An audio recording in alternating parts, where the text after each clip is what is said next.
Quebec City, Quebec. Reuters, the United States and Canada swung sharply toward a diplomatic and trade crisis on Sunday as top White House advisors lashed out at Canadian Prime Minister Justin Trudeau a day after U.S. President Trump called him very dishonest and weak.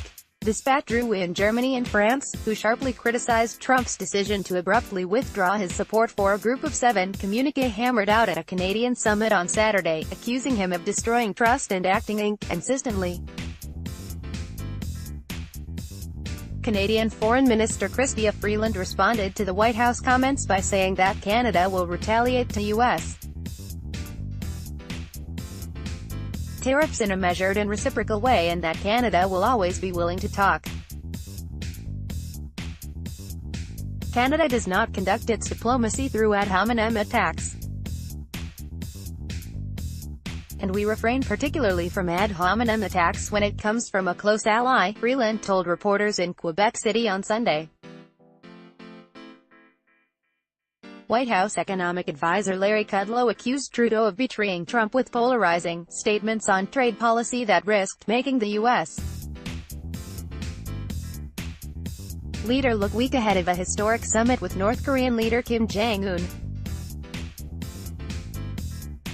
Hours after Trump withdrew his support for the joint statement and attacked Trudeau, Kudlow and trade advisor Peter Navarro drove the message home on Sunday morning news shows in an extraordinary assault on a close U.S. ally and neighbor. Trudeau really kind of stabbed us in the back. Kudlow, the director of the National Economic Council who had accompanied Trump to the Summit of Wealthy Nations on Saturday, said on CNN's State of the Union. Navarro told Fox News Sunday, "There is a special place in hell for any leader that engages in bad faith diplomacy with President Donald J. Trump and then tries to stab him in the back on the way out the door, and that's what bad faith Justin Trudeau did with that stunt press conference. That's what weak dishonest Justin Trudeau did." Trudeau, in Quebec City for bilateral meetings with non-G7 leaders after the summit, did not respond to reporter questions as he arrived, but his office pointed to Freeland as the minister responsible for Canada-U.S. relations. When Trump's tweets withdrawing support from the G7 statement hit on Saturday, the Prime Minister's office said Trudeau had not said anything in his closing news conference he has not said to Trump before. Freeland told reporters that she had met with U.S.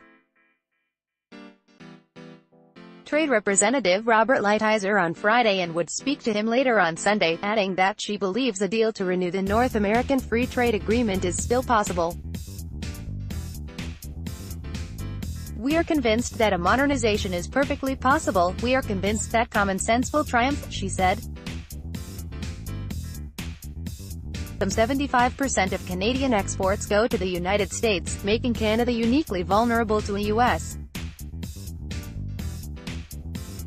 trade war. Having left the G7 summit in Canada early, Trump's announcement on Twitter that he was backing out of the joint communique torpedoed what appeared to be a fragile consensus on a trade dispute between Washington and its top allies.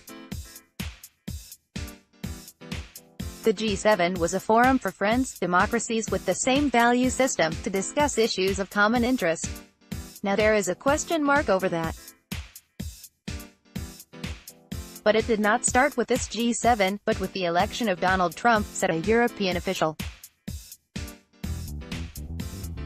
Trump also said he might double down on import tariffs by hitting the sensitive auto industry, throwing the G7's efforts to show a united front into disarray. In a matter of seconds, you can destroy trust with 280 Twitter characters, German Foreign Minister Heiko Maas said when asked about Trump's U-turn. France is also standing by the G7 communique, a French presidency official said. International cooperation cannot depend on being angry and on sound bites.